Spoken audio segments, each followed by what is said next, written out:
How you doing, everybody? J Enterprise here. This is the final video for Monster May. It is really crappy weather out there, but it doesn't matter because I am in the parking lot of the theater. It is finally time to see Godzilla, King of the Monsters.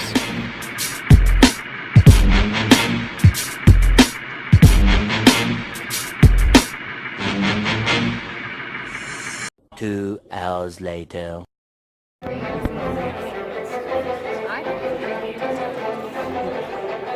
Action-packed.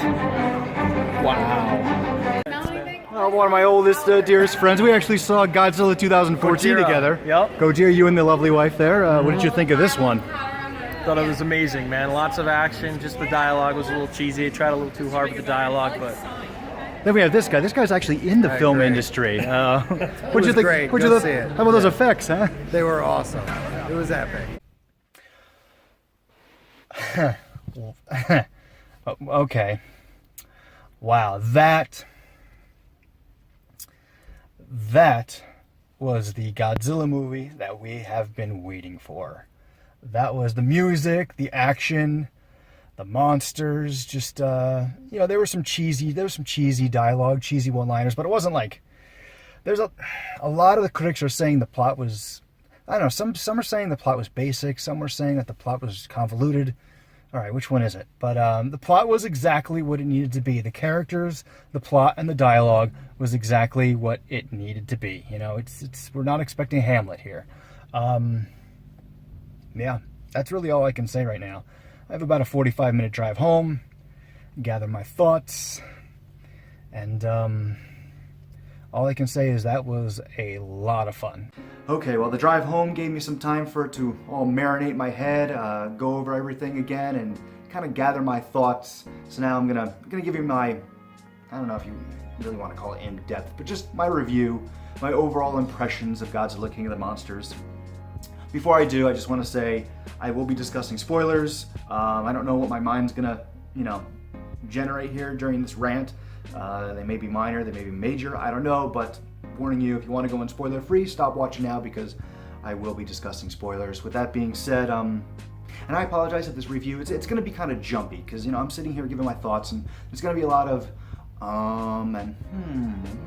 so I'm going to cut out all the dead air. So obviously I'm a huge Godzilla fan, I'm a freaking Godzilla dork, so I'm going to try and be objective and give you my unbiased thoughts, but let's be honest, my bias will probably show a little. So with that being said, I loved it. I loved this movie. It was so fun. This was a fun, entertaining movie. This is the epitome of I don't want to say turn your brain off movie, because that sounds like it was really dumb. Depending on who you talk to, some people will say it's dumb. I don't know if dumb's the right word, but it's just fun. It's forget about the crappy world we live in for 2 hours, grab a big bucket of popcorn, and just be entertained by this balls to the wall monster movie. So I loved it. If your biggest complaint, or if one of your biggest complaints about Godzilla 2014 was not enough Godzilla or not enough monster action, this movie totally rectifies that.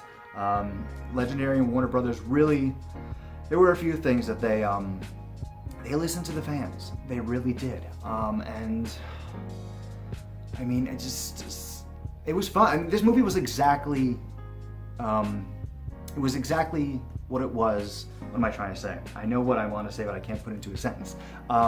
It was exactly as advertised. I mean, the impressions that the trailers gave, the TV spots, I mean, what you got, the vibe, the aesthetic, I'm trying to think of a word. Just the advertising was spot on. It wasn't misleading. It wasn't false advertising. What the trailers, what the TV spots advertise is what you got in the theater. To be honest with you, I really don't understand all the hate that's coming from the critics. I don't. I mean, I can understand if you don't like the movie. That's fine. I mean, this movie, it's not for everybody. It's not. This is a movie that was made for the fans. I mean, Mike Dougherty, the director, he's a huge Godzilla fan. This movie was made by a fan for the fans. And it's not supposed to be this Oscar baiting critics raving cinematic masterpiece. It's not, and that's okay, because not every movie is supposed to be that. So, I mean, I can understand if people don't like it. I can understand if they don't get it. I can understand if it's not their cup of tea. It's not their cup of tea. But the hate, I don't understand how. I don't understand how people could be bored from this movie or not entertained from this movie. But I don't understand how the critics hate it so much. Like I said, I can understand that they might not like it, but to hate it, and according to Rotten Tomatoes, which, I mean, let's be honest, Rotten Tomatoes is a freaking joke. But I mean, if you look at the Rotten Tomatoes score, it's got a lower score than like Rampage, The Meg, Pacific Rim Uprising. I mean, according to the Rotten Tomatoes critics score, I mean, you're telling me that this movie is worse than Uprising and The Meg and Rampage? I'm sorry, it's not.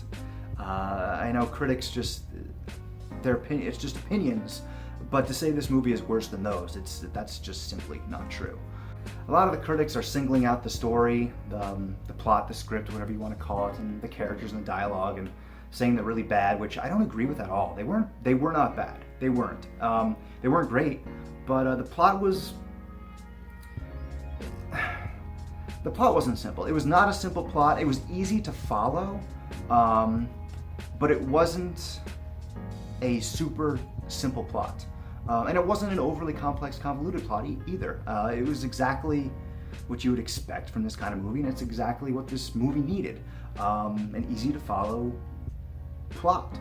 I mean, in general, the story is something that we've seen before in movies. In fact, the Godzilla franchise may even be one of, if not the first franchise to kind of do this type of story, this type of plot. But it's been done before a lot of times. So I can understand people thinking, oh, this plot again, we've seen this before. And yeah, we have, but it was serviceable to the story. It was passable. It wasn't great, but it wasn't bad. And I think that can be said about all three of those things: the plot, the characters, and the dialogue. They were all exactly what this movie needed. And this movie did have its fair share of a couple cheesy one-liners, but that's standard fare. That's just what you get in today's Hollywood blockbuster. You get those, depending on your sense of humor, funny or unfunny, but you're gonna get those quips in movies, in summer blockbuster movies. But in this movie, the lines and the one-liners, the cheesy jokes in here, they were no more and no less than you would see in any standard MCU movie. Some observations I had were, one of them was just, I thought the acting was great. I really did. I thought it was very good performances. They did really good with what they were given. With what I said earlier, I mean, even though the dialogue was, the dialogue was okay. Again, wasn't bad, but wasn't great. But with the dialogue they were given, I thought every actor did very well, played their part very well. I did not have any issues with any of the acting performances. I thought Rodan was going to steal the show in this. I really did. And I loved Rodan's scenes, but I was really hyped to see Rodan in action in this movie, and I really thought he would steal the show. But I'm going to be honest with you, the show stealer in this movie was Ghidorah. He was, and out of the four main monsters, I think Ghidorah got the most screen time. But Ghidorah stole the show. I mean, he was sadistic in this movie. Like he enjoyed wrecking shit. He enjoyed taking lives. Like, he reveled in it. There was one scene, I think, where he killed a bunch of shoulders. All right. He killed a bunch of soldiers. There you go. But yeah, their bodies, their burnt, charred bodies are laying on the ground, and he's just kind of like observing them. He starts licking them, and there were still other soldiers there who were still alive, and he was almost like taunting them, like, oh, look what I did to your buddies here. I could do it to you. Oh yeah, your buddies taste good. That probably looked really creepy. I'm sorry about that. There were a lot of references in this movie. A lot of references to Godzilla 2014, a lot of references to Kong Skull Island. Just really tied all three movies together, which was really cool. Really starting to build this whole monster-verse world out. There was a lot more references to Skull Island and to Kong than I expected. Like, they name dropped them a few times. very interesting that Charles Dance survived. He was very charismatic. He's got such a presence about him. Very charismatic performance. Again, did the best possible job he could with what he was given. And it's good to see him survive because he would make for a very interesting antagonist for the Monsterverse, and I'm looking forward to seeing him come back. One thing that I was really surprised about, wasn't expecting it, it was really cool, is the fact that Zhang Ziyi, she's a twin. Ziyi's character, Dr. Chen, she has a twin sister, which that's a callback to the Mothra Fairies. Wasn't expecting that, and a really cool homage. Some of the callbacks were, they were right on the nose. But again, you wouldn't notice them unless you're a diehard Godzilla fan. When we found out that Chen was a twin, and then they did the whole Mothra Fairies call out, shout out, what do you want to call it? And they showed a photograph of, I guess, her mother and her aunt who were also twins, and on the bottom of the photo it said Infant Island, 1961, just like really, really cool fan service. I remember early on I was a little concerned that there were too many, this movie had a great cast, but I was worried that there were too many characters. You were already juggling the 4 big monsters, and then they said, oh, there's more monsters, 17 other monsters out there, and then there's just so many characters. That ended up not really being an issue. That wasn't really an issue for me. Some of the characters were killed off. Then there was a couple characters who, after the second act, their story was pretty much done. They disappeared. So by the time you got to the end of the movie, you just kind of stuck with the more important ones. So I never really felt like there was too many characters.